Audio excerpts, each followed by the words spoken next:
Pemerintah dalam hal ini, Kementerian Pendidikan dan Kebudayaan Republik Indonesia selalu berusaha untuk menggerakkan partisipasi berbagai elemen pelaksana pendidikan dalam rangka meningkatkan kualitas pelayanan, produktivitas, demi pencapaian tujuan pendidikan nasional.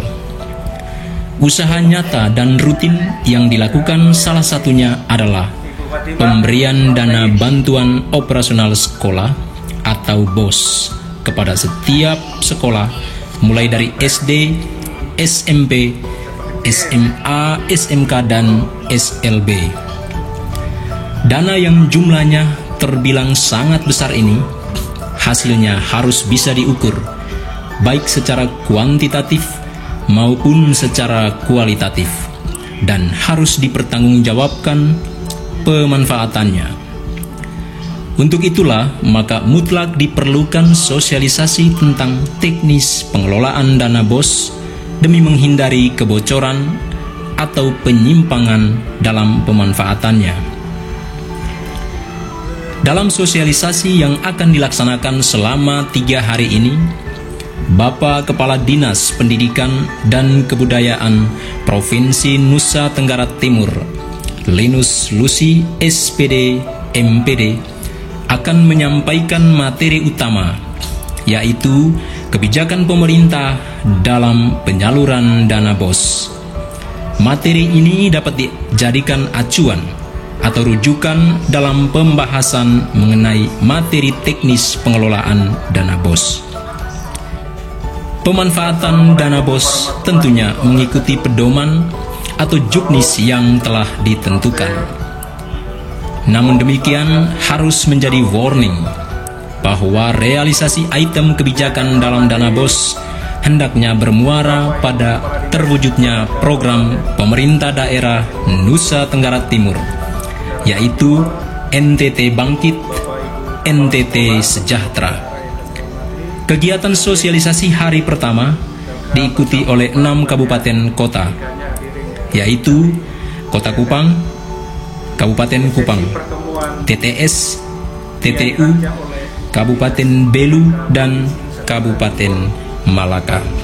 Pada pagi hari ini mau menyatakan kehadiran pemerintah Provinsi Nusa Tenggara Timur di sekolah yang Bapak Ibu asuh bersama para siswa dan orang tua. Ada 3 unsur komponen pendidikan dalam tata kelola, terlebih tata kelola dana, terkhusus dana bantuan operasional sekolah ini. Ada unsur pemerintah, ada unsur sekolah, dan ada unsur pengawasan kemasyarakatan. Ini benar-benar diejawantakan sehingga tata kelola penggunaan dana BOS dari tahun ke tahun, dari semester ke semester jauh lebih bagus daripada pengelolaan sebelumnya. Bapak Ibu Kepala Sekolah Sedaratan Timur yang kami kasih dan hormati, kehadiran dana BOS ini dilatar belakangi oleh beberapa hal. Pertama, soal keterbatasan anggaran yang dimiliki oleh sekolah dan ekonomi orang tua yang sangat terbatas, maka segala kebutuhan operasional sekolah belum memadai. Kita tahu kehadiran dana BOS perdana tahun 2005 ke 2006 itu menyisihkan banyak persoalan, tetapi pemerintah lewat dinas masing-masing perlahan dalam tata pengembangan sumber daya manusia maka dapat terwujud secara baik dan benar. Di samping ini juga kehadiran dana BOS untuk apa? Pertama, karena kebutuhan peningkatan pemerataan akses terhadap akses terhadap layanan pendidikan di sebuah jalur. Ada tingkat dasar, ada tingkat menengah, dan ada hal-hal tertentu yang mana ujungnya soal pencapaian percepatan belajar wajib belajar 12 tahun. Dan dana BOS ini adalah bagian dari keputusan politik pemerintah pusat untuk membiayai masyarakat usia sekolah sehingga bisa terbebas dari berbagai himpitan. Selain daripada itu juga ujung-ujung soal penguatan penjaminan mutu pendidikan. Ketika ujian nasional SD masih berlaku pun masih berlangsung, ukuran kita jelas. Tapi regulasi yang terakhir, mau dan tidak mau, kembali. Maka percayakan sepenuhnya kepada bendahara. Ya, percaya sepenuhnya kepada bendahara. Hasil monitoring kami yang kita lakukan, rata-rata para kepala sekolah yang pria itu cenderung memegang uangnya sendiri setelah pencairan dari bank atau sejenisnya. Nah, ini perkeluhan bendahara-bendahara yang banyak. Tetapi saya yakin dan percaya memenuhi syarat-syarat maka diangkat menjadi kepala sekolah. Pertemuan kita hari ini saya mau ref kembali sebagai napatilas kembali kepada habitat ini. Jadi mantan-mantan kepala sekolah yang lama, Ibu Fatimah masih ada, Ibu Erna Polo saat itu masih guru, dan teman-teman lain sebagainya. Ada Ibu Asnat di Kota Kupang, Pak Yusuf saat itu masih guru. Bagaimana membantu kepala sekolahmu untuk bisa penggunaan-penggunaannya. Dan syarat dan kriteria penerimaan dana BOS ini tidak jauh berbeda dengan syarat-syarat terdahulu. Itu memiliki izin operasional oleh seluruh sekolah se-Nusa Tenggara Timur tanpa kecuali. Dan untuk Juknis BOS 2021 ditetapkan oleh Menteri. Kalau sebelumnya lewat peraturan Menteri, ini ditetapkan oleh Menteri. Dan ada kemudahan-kemudahan yang kita sudah tahu bersama. Dan Bapak Ibu ditetap melalui keputusan Menteri dengan melihat satuan biaya bersifat majemuk dan dihitung berdasarkan tingkat indeks kemahalan. Nah, kalau di Kota Kupang, indeks kemahalan seperti apa? Ada dia punya regulasinya, bisa dilihat sehingga waktu penyusunan satuan belanja yang sampai melebihi indeks kemahalan yang dikeluarkan oleh lembaga-lembaga tertentu. Nah, ini diperhatikan secara betul-betul. Dan indeks peserta didik di Kabupaten Alor, ini Alor belum masuk ya. Kalau di daerah-daerah perbatasan Belu dan Keva, ini indeks kemahalan konstruksi Andeka ini harus diperhatikan betul-betul. Nah, jangan sampai melihat ini tidak secermat ketika harga barang melambung sementara di rencana dana BOS jauh dari tata kelola ini. Bapak Ibu, kenapa kami pemerintah provinsi perlu menghadirkan Bapak Ibu? Karena ada regulasi-regulasi yang mengaturnya. Persoalan yang paling banyak yang digawangi oleh pemerintah provinsi lewat Dinas PDNK, lewat Kabid PLK, Pak Valens bersama dengan Ibu Kepala Seksi, bertiga dengan petugas operator, rata-rata itu mengalami retur kesalahan-kesalahan rekening. Ini tidak secara jelas, jeli, maka transfer yang dilakukan oleh otoritas keuangan itu mengalami hambatan-hambatan yang berarti. Data yang kami miliki, data retu per tahun 2020, untuk daratan peserta webinar ini tidak ada yang ada di dalam, hanya ada di Ende dan juga di Pulau Sumba atau Buak. Tapi peserta di Kota Kupang tidak ada retur sekolah dalam dapodik.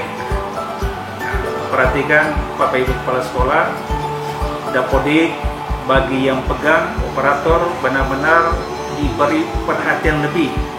Kalau bahasa sederhananya, ibu SD bertingkat naik hotel depan kantor, petugas operator itu benar-benar diperhatikan.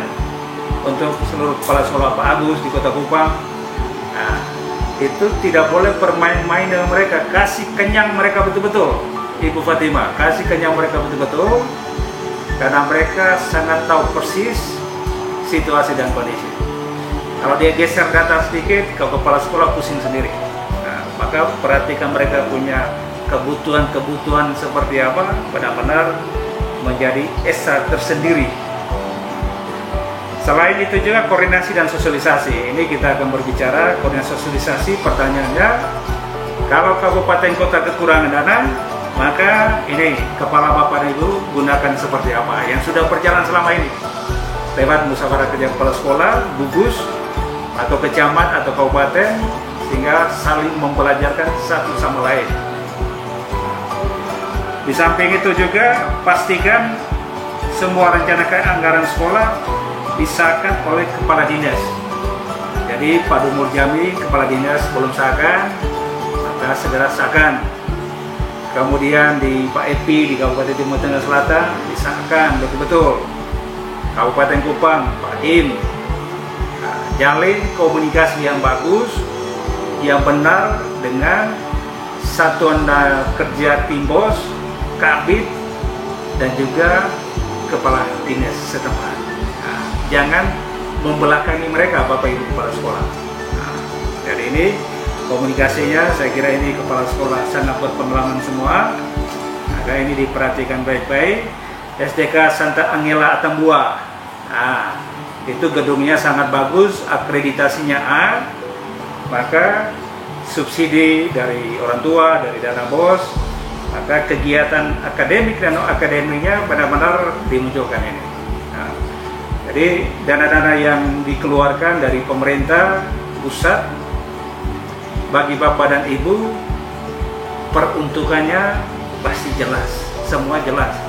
Tapi kita mau tagih kemampuan baca tulis hitung siswa seperti apa? Seperti apa? Kedepan kita dorong di SD itu hanya 3 mata pelajaran: matematika, IPA, bahasa Indonesia atau bahasa Inggris. Nah, silakan dari sisi apa, Bapak Ibu merakit kurikulumnya, dan nanti kita akan diskusi di lain kesempatan. Baik Bapak dan Ibu dan juga Pak Kabid, saya kira ini beberapa catatan dan peneguhan. Maka saya minta hindari hal-hal yang bertentangan dengan juknis Bapak dan Ibu. Tidak boleh berhadapan dengan hukum, polisi, atau ini pengalaman buat kita semua.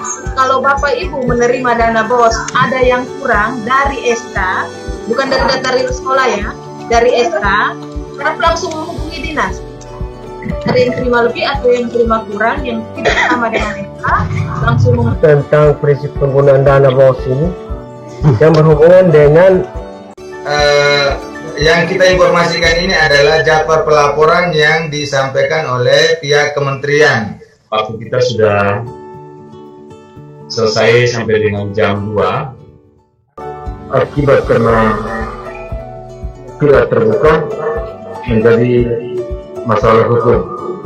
Kami tentunya melalui sesi. Baik, terima kasih atas perhatian kita semuanya. Akhirnya dengan seizin kita semuanya dan menurut Tuhan Yang Maha Esa, kita mengakhiri kegiatan webinar sosialisasi penggunaan dana BOS. Sekian dan terima kasih. Saya kembalikan kepada Pak Syed untuk foto bersama.